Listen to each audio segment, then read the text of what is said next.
बिस्मिल्लाहिर्रहमानिर्रहीम। अस्सलामुअलैकुम। पाकिस्तान मजहबी रवादारी की ज़रूरत। सामीन, हम बानी पाकिस्तान के प्राइवेट सेक्रेटरी जनाब के.एच. खुर्शीद साहब की किताब के हवाले से कायद की ज़िंदगी के बाज़ दिलचस्प पहलुओं पर रोशनी डाल रहे थे। जनाब के.एच. खुर्शीद साहब मजहबी रवादारी के हवाले से लिखते हैं, पाकिस्तान बनने के फ़ौरन बाद ही से मुस्लिम लीग के बाज़ रहनुमाओं और पाकिस्तान के सरकारी ओहदेदारों ने ऐसी बातें कहना शुरू कर दी जिनसे पता चलता है कि तकसीम सिर्फ मज़हब की बिना पर नहीं हुई थी। इसका जवाब ये है कि पाकिस्तान बनने के फ़ौरन बाद एक तो कायद आज़म ने बाज़ तकरीरें ऐसी की जिनसे ये तासर मिलता था कि पाकिस्तान कोई मुतासब मजहबी स्टेट नहीं है। इन तकरीरों का पस मंज़र जानना ज़रूरी है ताकि गलतफहमी ना हो।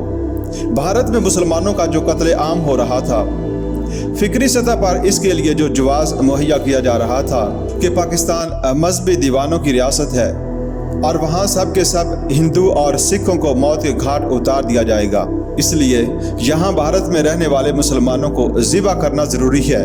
कायद आज़म बार बार इस प्रोपेगेंडे का जवाब देते कि हम अक़लियतों के साथ कोई ज़्यादती नहीं करेंगे और पाकिस्तान दीवानों की रियासत नहीं जहां हर मजहब के लोगों को मुकम्मल आज़ादी है।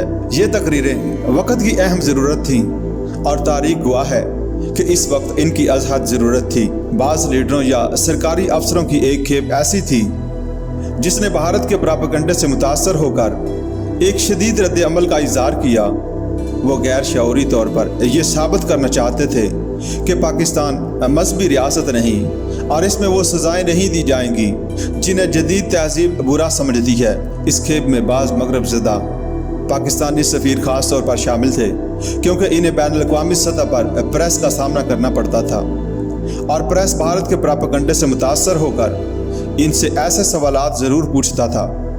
अक्सर सफ़ीरों ने यह कहना शुरू कर दिया कि पाकिस्तान हरगिज़ मज़हब की बुनियादों पर कायम नहीं हुआ।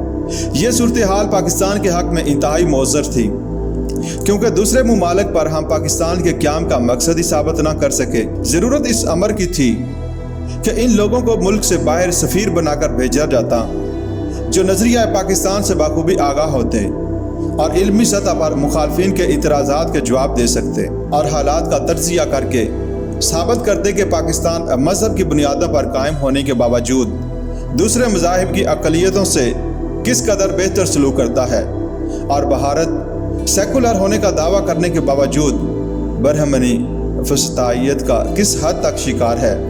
फिर यही कहूँगा कि सिर्फ पाकिस्तान का हसूल हमारी मंजिल नहीं था, हमें सिर्फ मट्टी मिली थी। इस मट्टी को बेहतर बनाना, इसकी ज़रखेज़ी के लिए कोशिश करना और इसमें बीज डालना और फसल पैदा करना हमारा काम था। कायद की शख्सियत के हवाले से किताब लिखने के मसले पर मरहूम के.एच. खुर्शीद कहते हैं, यह किसी एक आदमी के बस की बात नहीं। भारत में गांधी इंस्टीट्यूट बना और इसने खासी रिसर्च के बाद गांधी पर किताबें शाया की। इस तरह पर पाकिस्तान में एक इंस्टीट्यूट बनना चाहिए था जो इस मौजू पर सारे कागजात और दस्तावेज जमा करके इन्हें मुरातब करता। मादर मिल्लत मोहतरमा फातिमा जिन्ना ने एक मरतबा मुझसे कहा और मैंने इन्हें एक प्रोग्राम मुरातब करके दिया जिसमें मौजूदा कमेटी के अरकान के नाम भी थे। मादर मिल्लत की ज़िंदगी ने वफा न की और ये कमेटी बन ही ना सकी। लियाकत अली खान ने अलबत्ता अपने दौरे हुकूमत में हेक्टर बिलायतों को कायद आज़म की स्वान उमरी लिखने का काम ज़रूर सुपर्द किया। ये एक अच्छी किताब है मगर सहाफ़ती अंदाज में लिखी गई है। जब के.एच. खुर्शीद मरहूम से ये सवाल किया गया कि कायद आज़म के बारे में एक अफवाह यह भी फैली थी कि ये मौत तिबी नहीं थी। बाद में इनकी मैयत को कराची ले जाने की तफसीलात मंजर आम पर आईं तो जिस लापरवाही का मुजाहरा किया गया इससे इन अफवाहों को तक़वियत मिली। तो जनाब के.एच. खुर्शीद साहब ने कहा, मैं इस वक्त मकबूजा कश्मीर में कैद था, ताहम ये सब अफवाहें हैं जो बाद शक्की लोगों ने वज़ा की। कायद आज़म की सेहत तकसीम के फ़ौरन बाद ख़राब रहने लगी थी लेकिन ज़िम्मेदारी का एहसास इस कदर था कि वो आराम करने को तैयार ना थे। बिलाकर ये एसाबी दबाव इन्हें बिस्तर मर्ग पर ले गया।